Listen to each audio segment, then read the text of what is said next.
దేశ ప్రజలంతా కూడా శ్రీరామనవమి పర్వదినాన్ని అత్యంత అపారమైన భక్తి శ్రద్ధలతో జరుపుకుంటూ ఉన్నారు.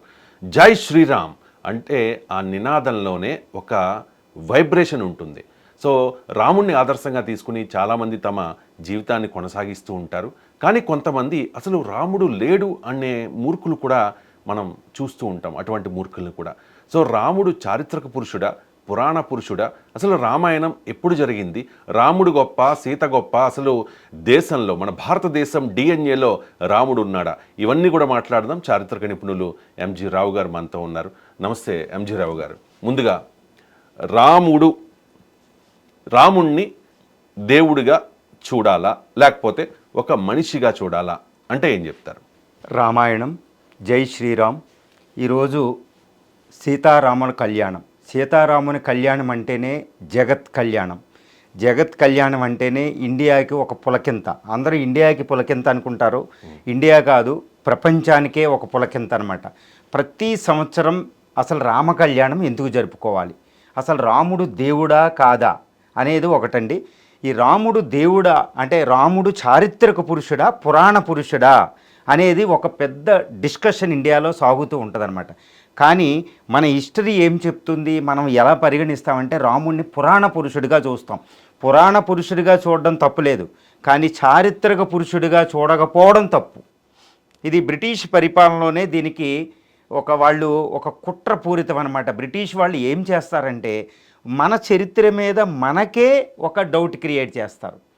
మన యొక్క వేదాల మీద మనకే డౌట్ క్రియేట్ చేస్తారు. ఇవి నిజంగా జరిగాయా లేదా, అసలు రాముడు ఇండియాలో పుట్టాడా లేడా, సీత నిజంగా పుట్టిందా, వాళ్ళు ఎక్కడ నడయాడారు, అసలు వాళ్ళు పుట్టలేదు, ఒక బుక్కులో ఫిక్షన్ కాల్పనికంగా తయారు చేసిన పాత్రలు అని వాళ్ళు చెప్తారు బ్రిటిష్ వాళ్ళు. అది నిజంగా శ్రీరామచంద్రుడు భక్తులు కూడా అదే నమ్ముతారు, అరే నిజంగా వీళ్ళు పుట్టుండ్రని. కానీ అదే టైంలో వేరే మతస్థులు పుట్టారంటే మనం నమ్మేస్తాం. క్రీస్తుని చూపిస్తూ ఉంటారు 2000 years బిఫోర్ ఆయన పుట్టారు అని చెప్పి కదా. అవునండి, జీసస్ క్రీస్తు శక 1వ సంవత్సరంలో ఆయన బెత్లెహేంలో జన్మించారు అంటే అందరూ 100% నమ్ముతారు. కానీ చారిత్రక పురుషుడిగా అంటే కృష్ణుడు, రాముడు, శివుడు, విష్ణువు వీళ్ళందరూ పురాణ పురుషుడుగా వాళ్ళు చిత్రీకరించారు. అవునండి, అయోధ్యలో రాముడు పుట్టాడు అంటే మనం నమ్మం. అసలు అయోధ్య రాముడు అని ఉంది, ఓకే, రామసేతు అని ఉంటుంది. చూడండి ఈ మ్యాప్లో మీకు కొన్ని విషయాలు తెలుస్తాయి, రామసేతు ఇవన్నీ.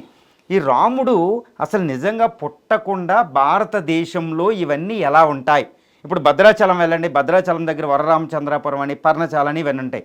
పంచవటి, నాసిక్ దగ్గరికి వెళ్తే పంచవటి అంటాం, అక్కడే చిత్రకూట్ ఉంటుంది. అయోధ్య, సరయూ నది. రామాయణంలో భౌగోళికంగా, చారిత్రకంగా, టైం ప్రకారం కూడా భౌగోళికంగా ఏవైతే వివరించారో అవి భారతదేశంలో ఉంటాయి. కాబట్టి కాల్పనికత అది ఉండదు కదా. కాబట్టి రాముడు నడయాడాడు అనడానికి ఇవే మన భౌగోళికంగా ఆధారాలు ఉంటాయండి. రెండో విషయం అంటే రాముడు ఒక కాల్పనిక గాథైతే, కాల్పనిక అంటే ఒక ఫిక్షన్ అయితే, ఒక వాల్మీకి పాత్రని ఏదో ఆదర్శాల కోసం చిత్రీకరించి ఉంటే మన భారతదేశం రామనామంలో ఇలా తరితోగదు.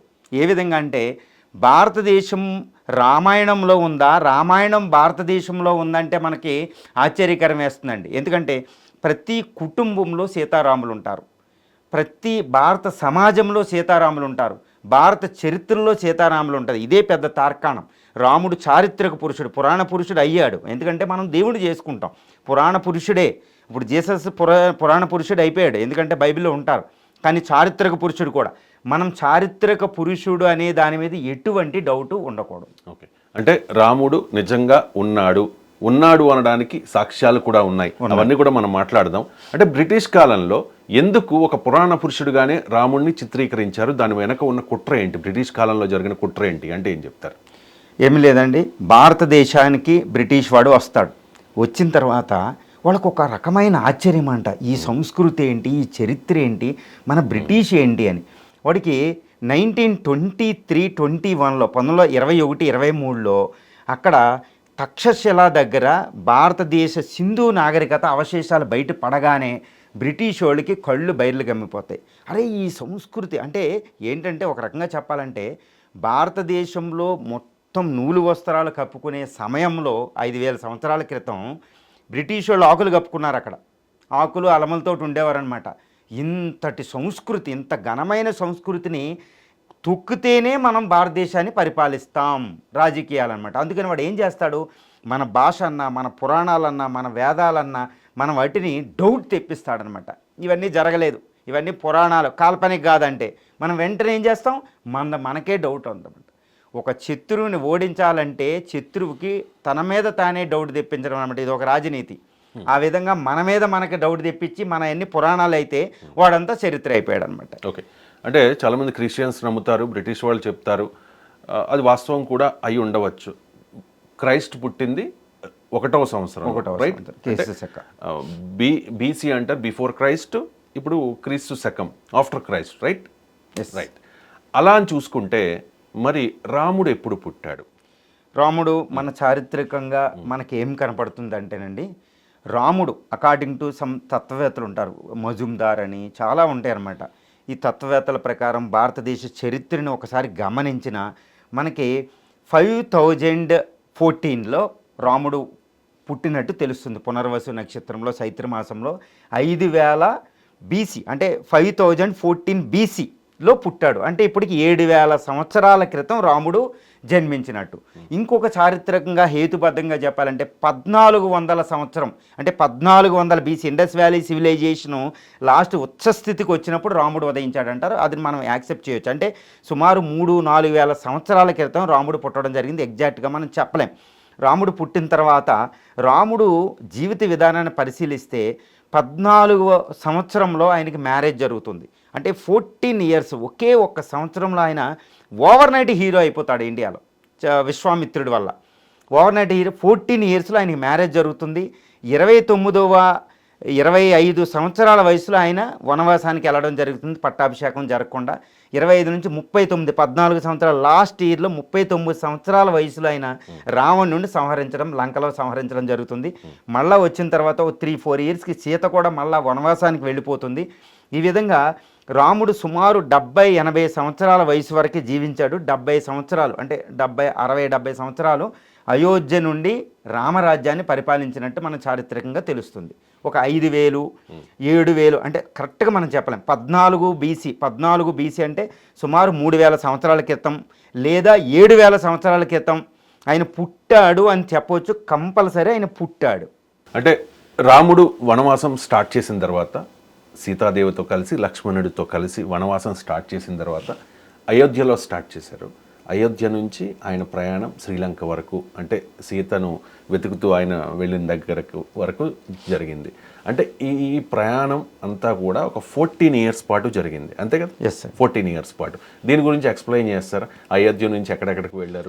మీరు కొన్ని మ్యాప్స్లో నేను చూశాను, భద్రాచలం ఇంక్లూడ్ చేయలేదు, కొన్ని మ్యాప్స్లో ఇంక్లూడ్ చేశారు. మరి మన భద్రాచలంలో పర్ణశాల ఉంది, అక్కడ ఎటపాక అనే ఒక ఏరియా ఉంది, సీతమ్మ వారు స్నానం ఆ ఏరియాలో. అంటే ఇంకా కూడా చీర గుర్తుల్ని చూపిస్తూ ఉంటారు చాలామంది. నేను కూడా చూశాను అక్కడికి వెళ్ళిన తర్వాత. మీరు మొట్టమొదట అడిగిన క్వశ్చన్ కూడా ఇక్కడ వస్తుంది, అది చారిత్రక పురుషుడా పురాణ పురుషుడా? అసలు రామ సీతలు ఈ భూమి మీద పుట్టారా భారతదేశంలో, వాళ్ళు ఇక్కడ ఇలా నడిచారా అనేది మనకే డౌట్ వస్తుంది, అరే రాములు అని. కానీ ఒకటి చెప్తున్నా, రాముడు ఇదిగోండి అయోధ్యలో పుట్టిన తర్వాత ఈ అయోధ్య నుంచి కొంచెం దూరంలో నార్త్ బీహార్ నేపాల్ బోర్డర్లో మనకి మిథిలా నగరం ఉంటుంది. ఈ మిథిలా నగరంలో సీత పుట్టడం జరిగింది.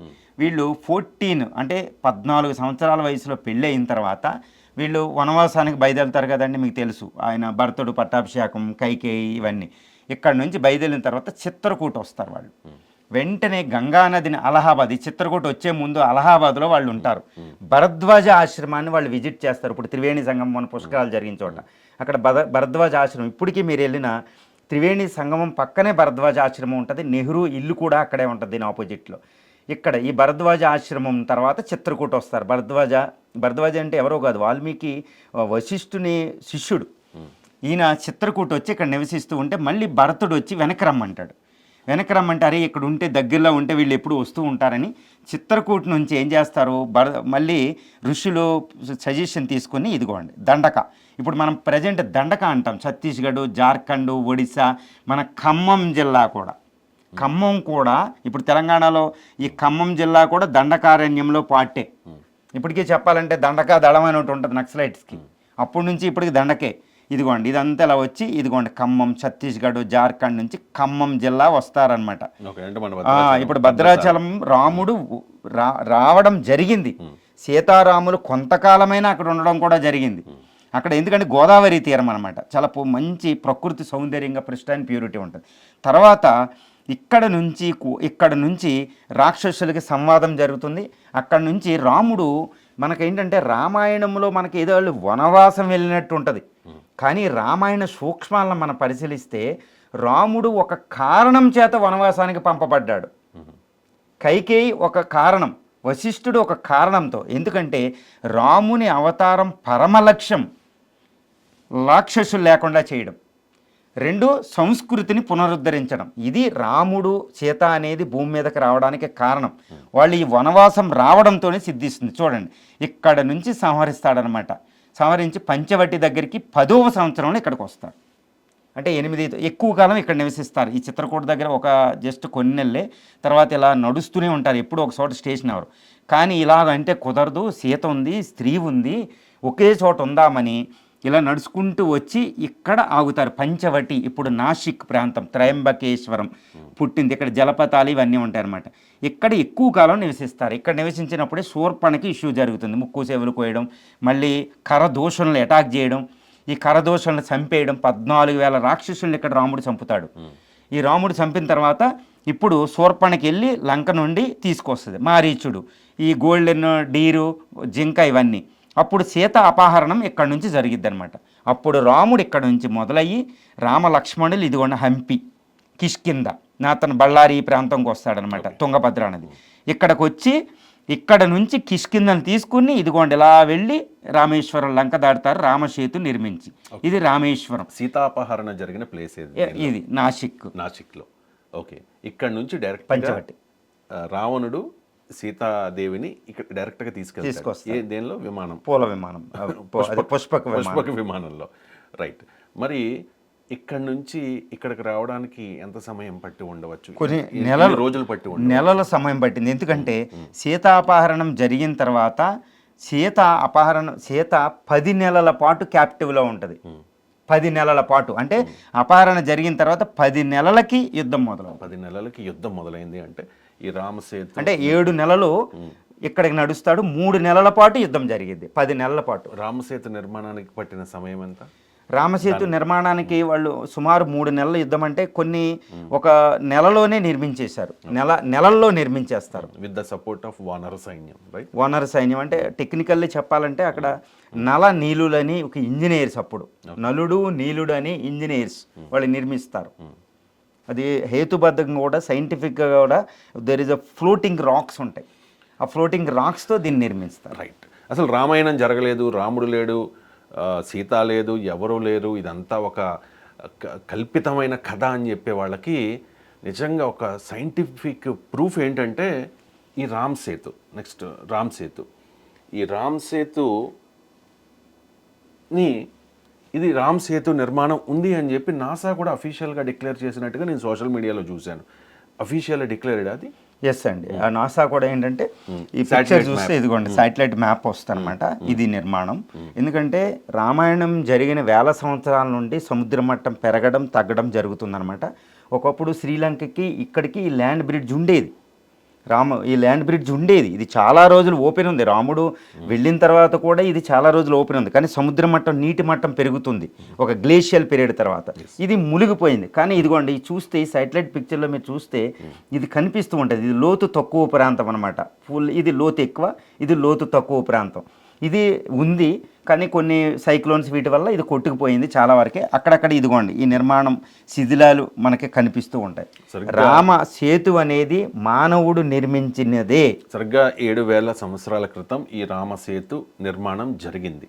అప్పుడు ఈ టెక్నాలజీ లేదు, పిల్లర్స్ నిర్మించడం, దాని మీద బ్రిడ్జ్ కట్టడం అలాంటి టెక్నాలజీ లేదు. కాబట్టి ఓన్లీ ఏంటవి ఫ్లోటింగ్ రాక్స్, నీటిపై తేలియాడే రాక్స్ ని వాళ్ళు తయారు చేశారు. అసలు ఒక రాడును, ఒక రాయిని, ఒక గులకరాడిని కానీ నీటిలో వేస్తే వెంటనే అది మునిగిపోతుంది, ఎందుకంటే సాంద్రత వల్ల. రైట్. కానీ నీటి కంటే తక్కువ సాంద్రత ఉన్న రాయి అది, రైట్? నీటి సాంద్రత ఒకటి అనుకుంటే నీటి సాంద్రత కంటే తక్కువ ఒకటి తయారు చేశారు కాబట్టి ఈ నీటిపై అది నలుడు నీలుడు.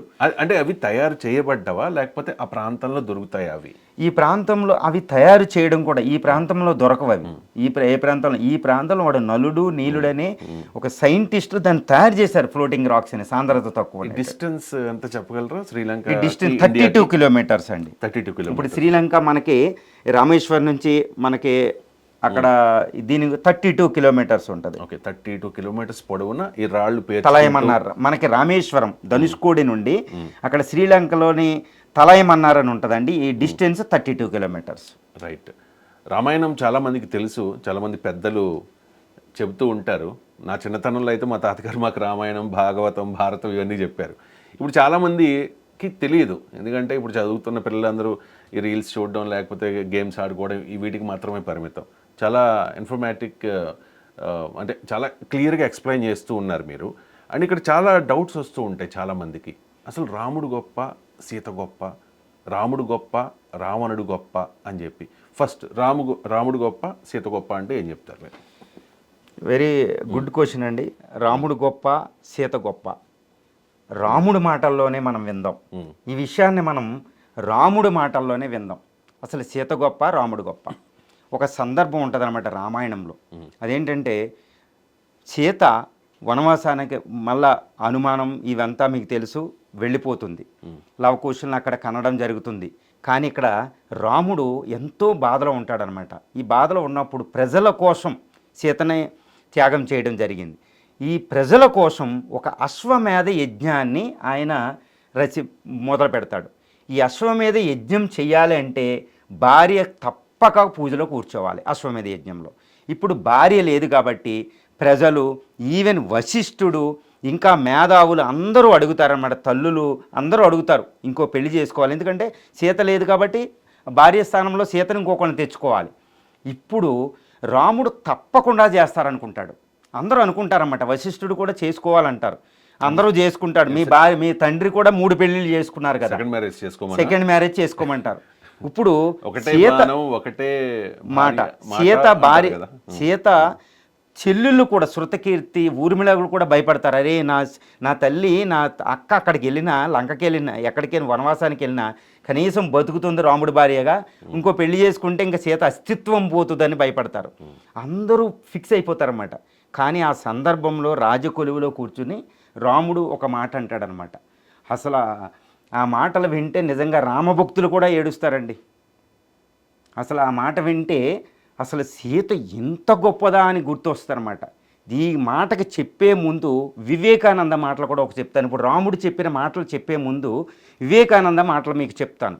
వివేకానందుడు ఒక సందర్భంలో అంటాడనమాట, ఈ ప్రపంచంలో భూత భవిష్యత్ వర్తమాన కాలాల్లో 3 కాలాల్లో తీసుకున్న కాల్పనిక కవిత్వం ఫిక్షన్ తీసుకున్న, నాన్ ఫిక్షన్ తీసుకున్న, నిజమైన చరిత్ర పురాణాలు తీసుకున్న, ప్రపంచ సాహిత్యాన్ని ఒకసారి తీసుకున్న, ఈ అన్నిటిలో ఒకే ఒక పాత్ర శాశ్వతంగా ఉంటుంది, ఆవిడ సీత.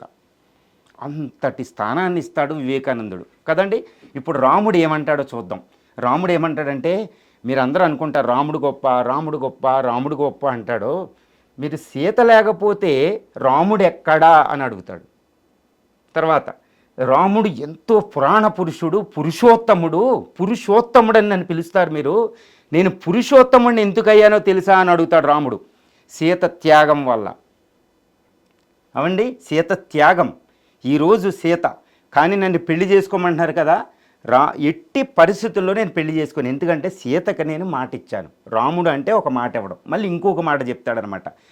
ఏ రోజైతే సీతని నేను అనుమానించానో, ఏ రోజైతే సీత నా మైండ్ నుంచి లేదో, that is my last breath, అదే నా ఆఖరి ఊపిరి అని రాముడు ప్రకటిస్తాడు. కాబట్టి మ్యారేజ్ అనేది లేదు అంతే. మరి అశ్వమేధ యజ్ఞానికి పరిష్కారం ఏంటి? అక్కడే వస్తాడనమాట. ఆ సందర్భంలో జనకుడు, సీత తండ్రి, అరే సీతనే రాముడు అడుగు పంపేశాడు. అసలు ఆయన మీద ఎంత కోపం ఉండాలండి జనకుడికి. శరధ్వజ జనకుడు, మిథిలా నగరం ఫిలాసఫర్, ఆయన కర్మయోగి. శ్రీకృష్ణుడు భగవద్గీతలో చెప్తాడనమాట, కర్మయోగికి ప్రబల ఉదాహరణ జనకుడు. ఆ జనకుడికి ప్రాణం కూతురు, ఆ కూతురిని రాముడు అడవికి పంపాడు.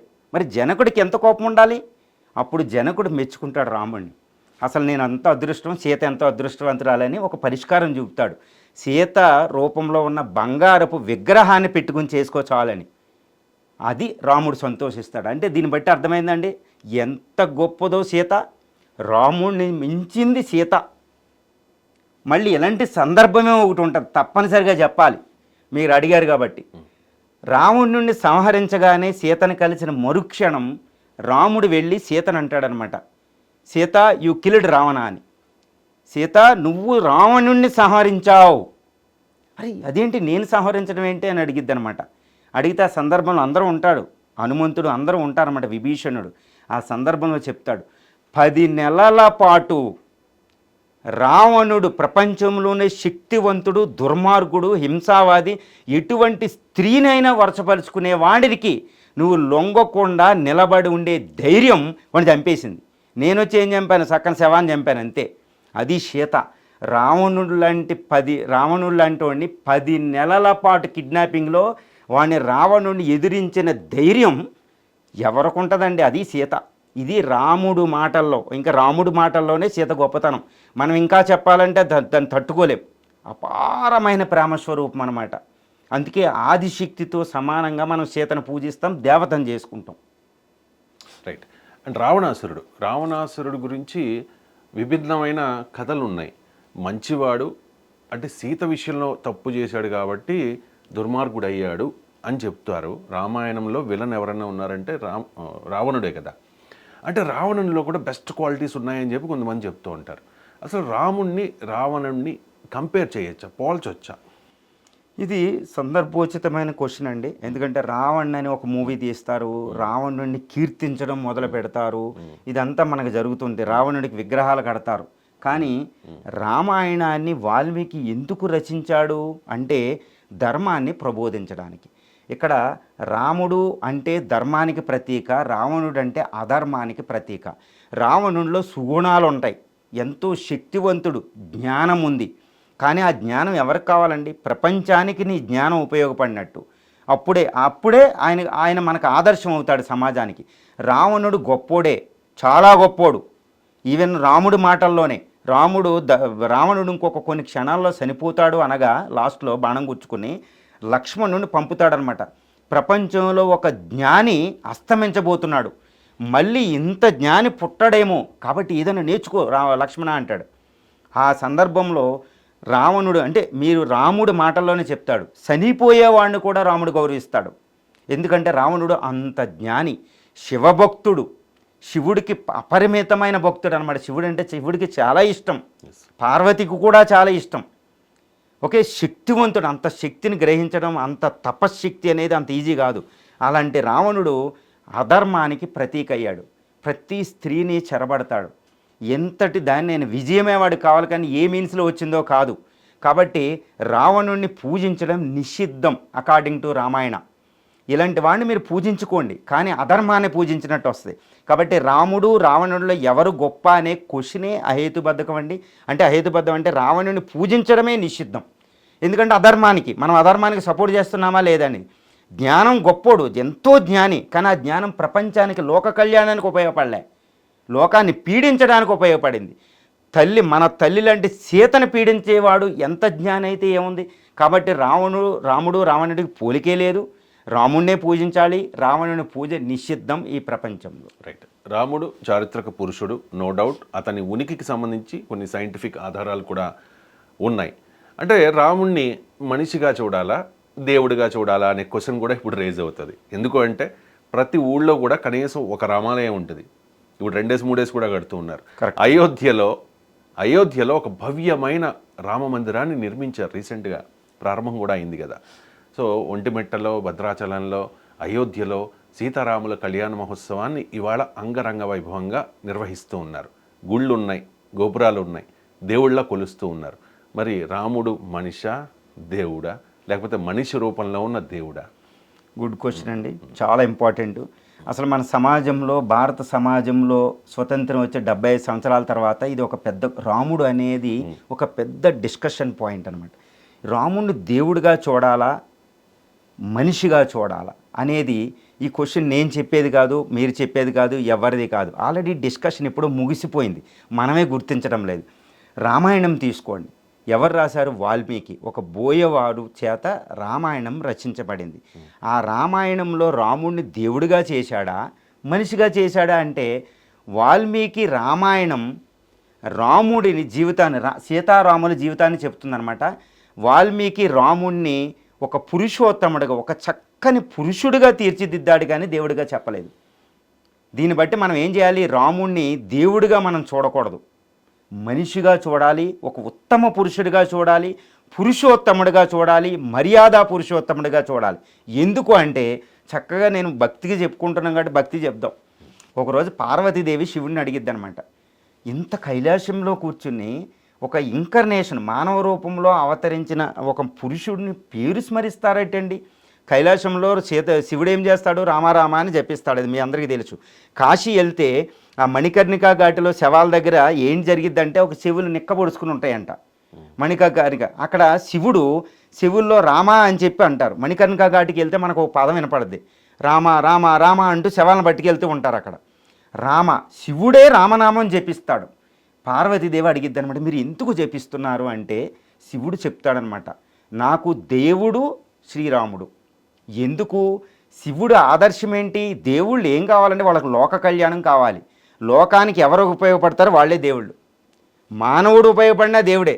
ఇక్కడ రాముడిని దేవుడిగా చూడకండి, రాముణ్ణే స్మరిస్తున్నాడు శివుడు అంటే శివుడు చెప్పే విషయం చూస్తే మనకు అర్థమైపోద్ది. ఏం చెప్తాడంటే, నేనున్నాను శివుడు పార్వతీదేవితో చెప్తాడనమాట, నేను శివుణ్ణి, నేను దేవుణ్ణి, ఇందులో ఏ డౌటు లేదు. కానీ మానవులు నన్ను ఆదర్శంగా తీసుకోరు, ఒక దేవుణ్ణి ఆదర్శంగా తీసుకోరు. ఎందుకంటే దేవుడు కాబట్టి అన్ని మాయలు చేస్తాడు, ఏదైనా చేస్తాడు, ఎన్ని కష్టాలని పడతాడు. మరి మానవులు కూడా కష్టాలు పడాలంటే, వాళ్ళకి స్ఫూర్తిగా ఉండాలంటే, తనలో మానవులుగా ఉన్న ఒక మానవుడు చేశాడంటే నేను చేయగలనని నమ్ముతారు. కాబట్టి వాల్మీకి రామాయణంలో రాముని ఒక పురుషోత్తముడిగా, పురుషుడిగా చిత్రీకరిస్తాడు. అది ఇప్పుడు శివుడి కంటే దైవ బ్రహ్మ విష్ణు మహేశ్వరుల కంటే రాముడు ఎక్కువ. ఎందుకంటే మానవుల్లో ఒక మానవుడిగా పుట్టి, మానవుల్లాగా కష్టాలు అనిపించి, ఒక కుటుంబంలో త్యాగాలు అన్నీ చేసి 16 సద్గుణాలను అలవరుచుకొని, 64 కళలను అలవరుచుకొని, ఎంత ఎమోషన్స్ తట్టుకొని, ఒక రాజనీతి శాస్త్రం, రాజ్యాన్ని పరిపాలించేవాడు ఎలా ఉండాలని మానవుడిగా చూపి, ఒక కుటుంబ వ్యవస్థలో పెద్ద ఎలా ఉండాలి, భర్త ఎలా ఉండాలి, సోదరుడు ఎలా ఉండాలి, తండ్రి ఎలా ఉండాలని మనలో ఒకటిగా బోధించాడు. కాబట్టి మనందరికీ ఆదర్శం. కాబట్టి ఇప్పుడు మనమే క్వశ్చన్ వేసుకోవచ్చు అనమాట, రాముడు మనిషిగా ఉంటే మంచిదా, దేవుడిగా ఉంటే మంచిదంటే మనలో ఒకటిగా మనిషిగా ఉంటే మంచిది. అందుకే వాల్మీకి రామాయణం రాముడిని మనిషిగా, పురుషోత్తముడిగా, మర్యాద పురుషోత్తముడిగా స్వీకరించారు. కాబట్టి రాముడు మానవుడే, కానీ మనమే దేవుడిగా చేసుకుంటాం. రైట్. అంటే చాలామంది అంటూ ఉంటారు, ఇండియన్ డిఎన్ఏలో రామాయణం ఉంది, ఇండియన్ డిఎన్ఏలో రాముడు ఉన్నాడు, సీత ఉంది, హనుమంతుడు ఉన్నాడు, లక్ష్మణుడు ఉన్నాడు అని చెప్పి. నిజంగా ఇండియన్ డిఎన్ఏలో రాముడు ఉన్నాడా?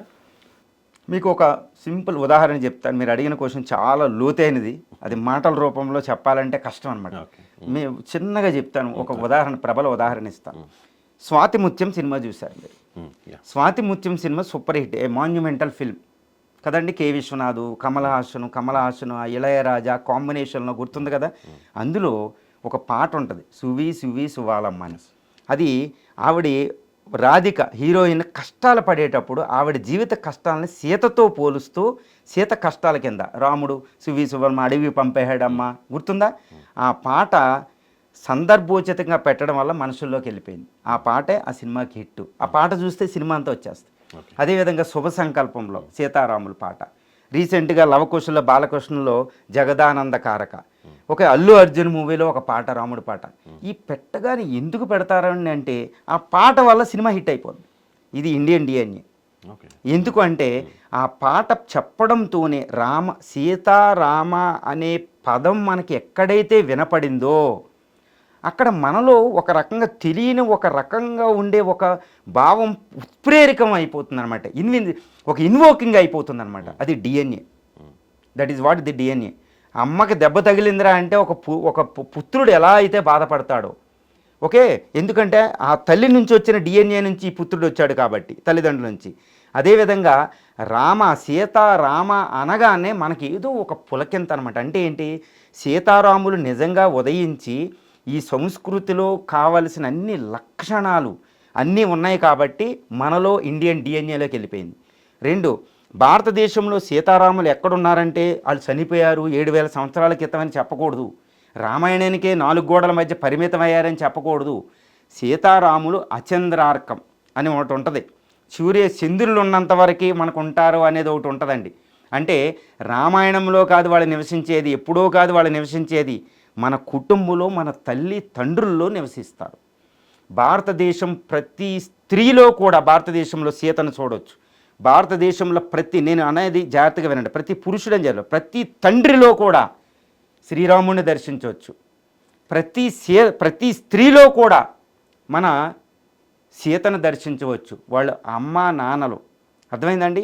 ఈ విధంగా మన ఇండియన్ డిఎన్ఏలోకి వాళ్ళు ఎంటర్ అయిపోయారు. అందుకని సీతారామ అనే పదం ఎక్కడ వినపడినా మనలో డిఎన్ఏలో ఉన్న క్రోమోజోములన్నీ కదులుతాయి. మన భారత సంస్కృతే ఇండియన్ డిఎన్ఏలోకి వెళ్తుంది. అందువల్ల రామాయణం భారత సంస్కృతి రామాయణమా అనే ఒక డౌట్ కూడా వస్తుంది. చాలా ప్రొఫౌండ్ ఇష్యూ అండి, చాలా లోతైన ఇష్యూ ఇది. రైట్. సీతారామ కళ్యాణం ఈరోజు అంగరంగ వైభవంగా అందరూ కూడా జరుపుకుంటూ ఉన్నారు. అన్ని దేవాలయాల్లో కొన్ని లక్షల దేవాలయాల్లో భారతదేశంలో జరుగుతోంది. విదేశాల్లో కూడా కొన్ని రామాలయాల్లో సీతారామ కళ్యాణాన్ని నిర్వహిస్తూ ఉంటారు. ఎవరైనా జంట, మన బంధువుల్లో కానీ మన చుట్టుపక్కల కానీ చక్కని జంట, చూడముచ్చడైన జంట, ఒక మంచి అండర్స్టాండింగ్స్తో ఉన్న వాళ్ళని చూస్తే సీతారాముల్లా ఉన్నారు అంటారు. కానీ రాముడు సీత మ్యారేజ్ అయిన తర్వాత 14 ఏళ్ల వనవాసం, అంటే కష్టాలు, అన్ని ఇబ్బందులే. తర్వాత సీతాదేవిని రావణాసురుడు ఎత్తుకుపోవడం, అది చాలా భరించరాని ఒక వేదన రాముడికి అండ్ సీతకి కూడా. ఆ తర్వాత అనుమానంతో లేకపోతే అపవాదుతో వీళ్ళిద్దరూ సెపరేట్ అవ్వడం, ఇంకా అంటే వీళ్ళ అన్ని కష్టాలే ఉన్నాయి. కానీ ఇప్పటికీ కూడా ఎవరైనా కొత్తగా పెళ్ళైన వాళ్ళని మన పెద్దలు సీతారాముల్లా ఉండండి అంటారు. సీతారాముల్ని ఒక ఆదర్శవంతులైన దంపతులుగా చెబుతూ ఉంటారు. ఏంటి ఇది? కరెక్టే. మీరు అడిగిన క్వశ్చన్ ఏంటంటే, సింపుల్గా చెప్పాలంటే, ఇంకో భాషలో మార్చాలంటే అసలు సీతారాముల్లా ఉండాలంటారు. కానీ విచిత్రం ఏంటంటే సీతారాములు ఎప్పుడూ కలిసి లేరు. సీతారాములు ఎప్పుడు విడబాటే కదా. ఎప్పుడు విడిపోయిన సీతారాములను ఆ బాధలకు ప్రతీక అనమాట. అలా ఉండండి అంటే ఒకళ్ళు అనుకుంటారన్నమాట, ఈ క్వశ్చన్ అడుగుతారు, ఎప్పుడు సీతారాములు కలిసే లేరు, మళ్ళీ సీతారాముల్లో ఉండాలని ఆశీర్వదిస్తారు, ఇదేం బాధ అంటారు ఒక్కొక్కళ్ళు. ఇప్పుడు మోడర్న్ పీపుల్ అనమాట అది. ఇప్పుడు మనం ఒకటి విషయాన్ని గమనిద్దామండి. ఒక విషయాన్ని గమనిస్తే సీతారాములు ఎప్పుడూ కలిసి లేరు. వాళ్ళు శారీరకంగా సుఖపడింది లేదు. ఎందుకంటే 14 సంవత్సరాల వయసులో వాళ్ళకి మ్యారేజ్ అవుద్దండి, 14 సంవత్సరాల వయసులోనే. తర్వాత ఒక 7-8 సంవత్సరాల పాటు వాళ్ళు అయోధ్యలో చక్కగా సుఖంగా ఉంటారన్నమాట. ఉన్న తర్వాత కైకేయి వల్ల మీకు తెలుసు కదా, వాళ్ళు వనవాసానికి వెళ్తారు 14 సంవత్సరాలు. ఆ వనవాసంలో పరిస్థితి ఏంటో తెలుసా? బ్రహ్మచర్యాన్ని పాటించాలి. కైకేయి పిల్లలు పుట్టకూడదు. సీత ఆ మాట ఇస్తేనే కైకేయి పంపిస్తుంది. అంటే 14 సంవత్సరాలు బ్రహ్మచర్యం, అడవిలో ఉంటారు. కానీ సుఖపడింది లేదు 14 సంవత్సరాలు. తర్వాత మన లంకకి రావణుడు తీసుకెళ్తాడు, అక్కడ సుఖపడింది. బాధలు, పరమ బాధలు, అసలు మామూలు బాధలు కాదు. ఇలాంటి బాధలు అనుభవించే సీతారాములు తర్వాత మళ్ళీ వనవాసం నుంచి అన్నీ తిరిగేసి మళ్ళీ అయోధ్య వస్తారండి. అయోధ్య వచ్చిన తర్వాత కేవలం 2 నెలలు ఆవిడ గర్భవతి అవుద్ది. అప్పుడే సుఖపడింది వాళ్ళు పాపం. 1 సంవత్సరం పాటు గర్భవతి అయ్యేటప్పటికి మళ్ళీ మీకు తెలుసు అనుమానాలు ఇవి అవి. వెంటనే ఆవిడ వనవాసానికి వెళ్ళద్ది. ఇక్కడ ఒక విచిత్రం ఉంటుందండి. ఫస్ట్ వనవాసానికి వెళ్ళినప్పుడు సీత రాముడు లక్ష్మణుడు మధ్యలో వెళుతుంది. కానీ రెండోసారి గర్భవతిగా వనవాసానికి వెళ్ళినప్పుడు రాముడు సీత మధ్యలో కాదు, ఒంటరిగా, నాట్ టు రిటర్న్. అంతకుముందు వెళ్ళింది 14 సంవత్సరాల తర్వాత రావడానికి. ఇప్పుడు వెళ్ళేది ఇంకా ఎండ్. అంత కష్టపడద్ది సీత. రాముడు రెండో పెళ్ళి లేదు, ఇదో బాధ. అసలు వీళ్ళు ఎప్పుడు సుఖపడిందే లేదు. మరి సీతారాముల్లా ఉండాలంటే మేమేం అవ్వాలంటారు కదా, అది క్వశ్చనే కదా. కానీ ఈ క్వశ్చన్ ఎవ్వరూ రైజ్ చేయరు ఇండియాలో. అసలు ఈ డౌటే రాదు. ఏమని సీతారాముల్లా ఉండాలంటే అవును మేము ఉంటాం. సీతారామ అనే పేరు లేకుండా పెళ్ళి అవ్వడానికి అర్థం కూడా లేదు. అవునా కదండి? అది సీతారాములు అంటే అంతటి ఉంటారు. మరి వీళ్ళు ఏం చేశారండి, ఎందుకు సుఖపడారంటే ఇక్కడ ఒక ప్రతీక ఉంటుందన్నమాట. ఆదర్శ దంపతులు, పుణ్య దంపతులు సీతారాములు. ఎందుకు పుణ్య దంపతులు? వీళ్ళు ఎప్పుడు కలిసే లేరు. అరే పిల్లల్ని కూడా 14 సంవత్సరాలు ఒంటరిగా పెంచిద్ది. అమ్మో ఇదేంటి సీత కష్టాలు బాబోయ్ అంటారు. అర్థమైందంటే సీత పేరు పెట్టుకోవాలంటే ఒకసారి ఆలోచించి పెడతారు, భక్తితో పెట్టుకుంటారు. కానీ ఇది ఎందుకు అంటే సీతారాములు మనకి ఏం చెప్తారంటే ఆదర్శ పుణ్య దంపతులు అంటే శారీరకంగా కలిసి ఉంటేనే దంపతులు కాదు, అది మానసికమైనగా ఉండాలి. ఇది రాముడు ఏ స్త్రీని కూడా చూడలే. ఓకే, సీత ఏ పురుషుణ్ణి ఉదయించలే. పతివ్రతుడు రాముడు, పతివ్రత సీత. వాళ్ళ పరాయి పురుషులను ఆలోచించలే, కానీ ఎప్పుడూ కలిసి లేరు. ఎందుకంటే మానసికంగా వాళ్ళు కలిసి ఉంటారు. ఇది ఆదర్శం. ఇది ఏమంటారంటే ట్రాన్సెండెంటల్ అనే ఒక వర్డ్ కూడా ఉంటుంది. ఒక మన పదాలకి భావాలకి అతీతమైన బంధం వివాహ బంధం. ఆ వివాహ బంధాన్ని బోధించేదే సీతారాముల కళ్యాణం. అది ఈరోజు మనం జరుపుకుంటున్నాం. రైట్ అండి, థ్యాంక్ యూ సో మచ్ అండి ఎంజీ రావు గారు. చాలా డీటెయిల్డ్గా ఎక్స్ప్లెయిన్ చేశారు. రాముణ్ణి ఎందుకు ఆదర్శంగా తీసుకోవాలి, సీతను ఎందుకు ఆదర్శంగా తీసుకోవాలి, రామాయణం మనకు నేర్పేది ఏంటి అనే దాని మీద చాలా ఎక్స్ప్లెయిన్ చేశారు. ఎవరు ఏమనుకున్నా, కొంతమంది మూర్ఖులు ఉంటారు, కొంతమంది దేవుడు లేడు అనేవాళ్ళు ఉంటారు, లేకపోతే కొంతమంది హిందూ మత విశ్వాసాలకు ఎగెనిస్ట్గా మాట్లాడేవాళ్ళు, ఉద్దేశపూర్వకంగా మాట్లాడేవాళ్ళు ఉంటారు. కానీ రాముడు ఉన్నాడు, రాముడి ఉనికి ఉంది, దానికి కొన్ని సైంటిఫిక్ ఆధారాలు ఉన్నాయి. చాలా డీటెయిల్గా ఎక్స్ప్లెయిన్ చేశారు.